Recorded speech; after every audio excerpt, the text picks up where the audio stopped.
গ্রামের মধ্যে সব ভাল লাগে, মানে সবাই ভাল লাগে মোটামুটি।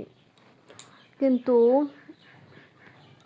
এই যে কারেন্ট নাই, মানে রবিবারে কারেন্ট থাকতো না, মানা যায়, সকাল থেকে একদম পুরো বিকাল মানা যায়।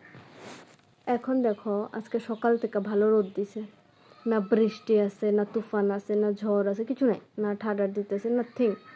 বাট তারপরে কারেন্ট নেই সকাল থেকে, এখন পর্যন্ত 20-বারের উপরে গেছে। হ্যাঁ, তাহলে ভাবো এতক্ষণ যদি কারেন্ট না থাকে মানুষ কেমনে থাকবো? সবার পক্ষে কি সম্ভব মানে ইনভার্টার আনা? না না নে, তাহলে মানুষ কেমনে থাকবো ভাই? হ্যাঁ, মানে এই একটা জিনিস প্রচণ্ড খারাপ, প্রচণ্ড খারাপ। একে তো থাক, আমি আর অত ডিটেলসে যেতাম না, বাট মানে হেভি খারাপ। জানি না সরকার কী করতেছে। একটা যে মানে কাজকর্ম তো না, ওই যা ওই ইলেকট্রিসিটি ওইটাও ঠিক মতো দেয় না। মানে মানে করবো তো করবো কি তা মানুষ।